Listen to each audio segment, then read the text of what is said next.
साथियों नमस्कार, आप सबका स्वागत करता हूँ आपका अपना ही चैनल एफएस ज्ञान में। मैं वक्त जाया किए बिना भी प्रश्न पढ़ रहा हूँ। इन्हीं वाले हैं जो पिछले सालों से रिपीट होते हैं, इन्हीं से आपकी सफलता और असफलता तय हो रही है।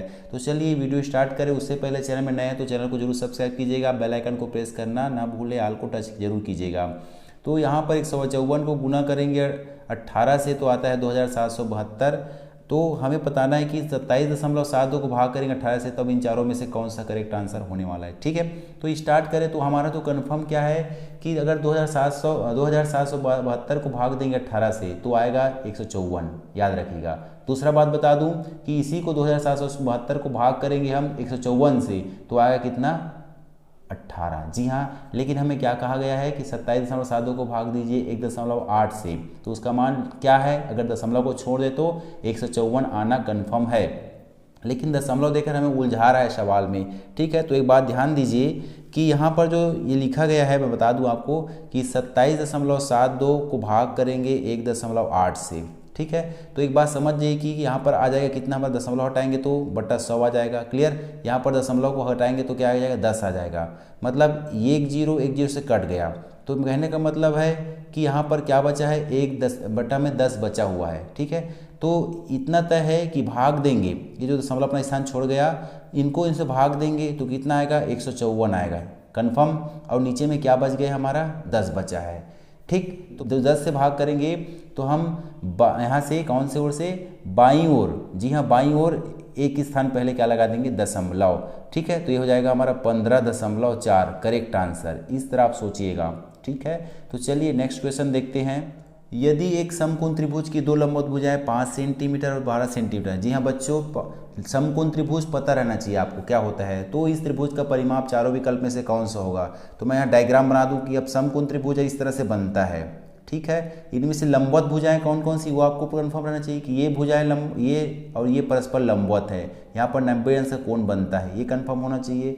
एक भुजा को आप मान लो 12 सेंटीमीटर दिया है, एक को मान लो 5, तो तीसरी भुजा आपको पता नहीं है। जबकि परिमाप के लिए हमें पता क्या रहना चाहिए, तीनों भुजाओं को जोड़ेंगे वही परिमाप होता है। मतलब यहाँ से अगर चलना स्टार्ट करें तो यहाँ पर आएंगे इस शीर्ष पर, यहाँ से चलेंगे तो यहाँ पर आएंगे, और यहाँ से वापस जहाँ पर प्रारंभ किए थे चलना वहाँ पर पहुँचेंगे, इसे बोलेंगे परिमाप।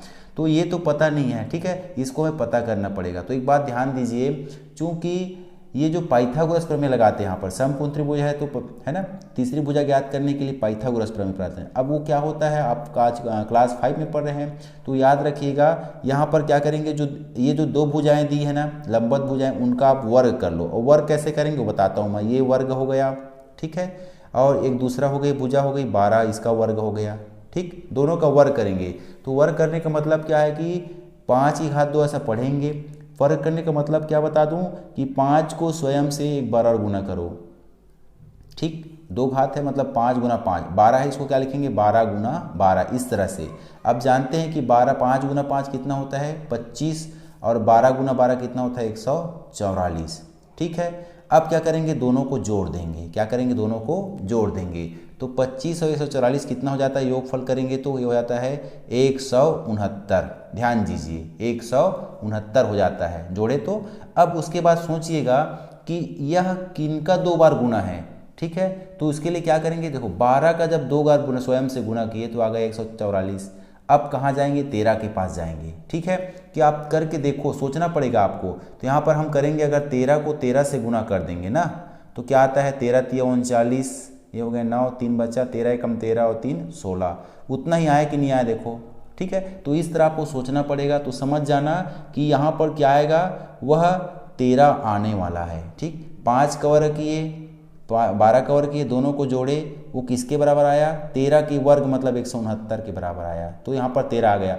अब आपका जो सवाल में घुसते हैं, ठीक है, इस त्रिभुज का परिमाप क्या होगा। तो परिमाप मतलब जानते हैं कि तीनों भुजाओं को जोड़ दीजिए। ठीक है, तो यहाँ से 13, यहाँ से 12 और यहाँ से 5। ठीक, तो 13 और 12 25 हो गए यहाँ से, और 25 में 5 जोड़ेंगे तो हमारा क्या आ गया, 30। तो इस तरफ आप OMR सीट पर ना जो ऑप्शन डी है, प्रश्न नंबर 2 भी रहे, उसका डी को आप सर्कल करोगे। ठीक है, तो इस तरह से ये बन गया। आप यहाँ पर कॉन्सेप्ट परिमाप का भी समझ गए, यहाँ पर एक तीसरी भुजा कैसे निकाले वो भी समझ गए। ठीक है, तो वीडियो इंटरेस्टिंग है, बने रहिएगा। ये क्वेश्चन इसी से आपकी क्या है जो है आप सीट कंफर्म होने वाली है। नेक्स्ट क्वेश्चन देखते हैं। ये जो प्रश्न तीसरा दिया गया है, आप कहेंगे ऐसा तो 5वीं में पढ़ा नहीं हमने, लेकिन नवोदय की प्रवेश परीक्षा आप कक्षा 6वीं के जो गणित है उसको अध्ययन करके ही पास करेंगे। जी हाँ, तो यहाँ पर देखेंगे कि x/25 और 196/x ये दिया है, तो इस x एग्जाम में क्या रखोगे ये आपको तय करना है। ठीक है, तो ध्यान करके करेंगे, बारी बारी से 56 यहाँ रखेंगे, 25 से भाग देंगे, 56 यहाँ रखेंगे, 56 से भाग देंगे, 196 को भाग देंगे। जटिल काम हो रहा है। ठीक है, ऐसे रख के भी चेक कर सकें क्या दोनों भाग देने से बराबर आ रहे हैं, वो भी चेक करने का तरीका है। तो इसके लिए आपको क्या करना पड़ेगा, जैसे पिछले क्वेश्चन में बताया है, यहाँ पर आप देखेंगे ये 25 जो है किसका 2 बार गुना है। जैसे पिछले क्वेश्चन से हम समझ रहे हैं कि किसका 2 बार गुना है, 5 का। मैं यहाँ लिख दूँ कैसा, ये 5 गुना 5 है। ठीक है, इसी तरह जो है क्या 196 किसका 2 बार गुना है, तो आप याद रखेंगे कि ये 14 गुना 14, मतलब 14 और 14 का 2 बार गुना है। यहाँ पर आ गए x। अब ध्यान दीजिए, यहाँ पर समझते हैं तिर्यक गुना सीखना है आपको, कि यहाँ का जो हर है पहले के अंश से गुना हो जाएगा। ठीक, और यहाँ का जो हर है वह उस तरफ के अंश से गुना हो जाएगा।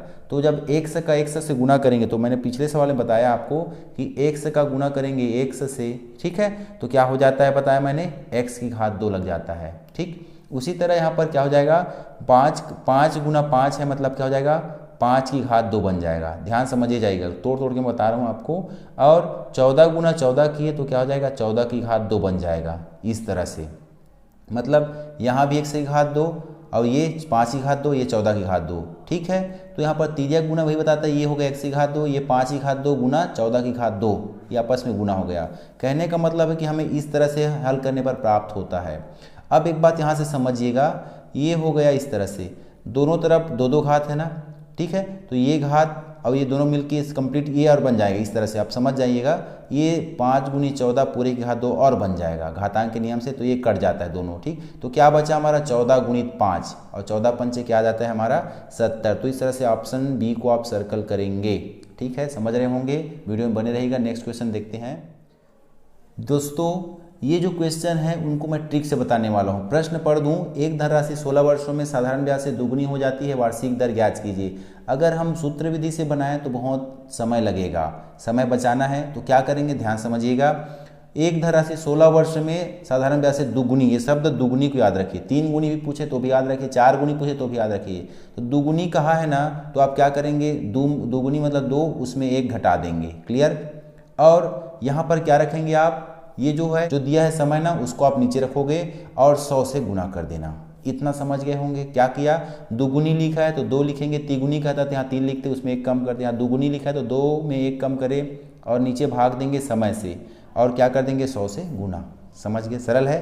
तो यहाँ पर 2 में 1 घटा देंगे, है ना, तो 1 आ जाएगा, 1/16 ऐसा हो जाएगा। अब इसको हल बस करना है। हल करने मतलब सरल रूप करो, 4 के पहाड़ा में दोनों आता है, 4 16 और 100 का मस होता है 4 होता है, समझ रहे होंगे। तो 4 चौक 16 और 4 पच्चीसम 100, कितना आ गया हमारा 25/100। भाग करो तो याद आएगा हमारा, चूंकि 25/100 ऑप्शन कोई भी नहीं है ना, लेकिन ये वाला बी ऑप्शन 4 नीचे लिखा है, तो 4 से भाग करेंगे 25 को, तो 4 छक्का 24, शेष फल बच गए 1, है ना, और हर लिख देंगे यहाँ पर हासिल के रूप में। तो हमारा जो आंसर मिनटों में आप चेक कर पाएंगे, इसको शीर्षा ऐसे सर्कल करिएगा। ठीक है, यहाँ पर OMR को करना है, मैं आप कैसे करेंगे वो सिखा रहा हूँ। जी हाँ,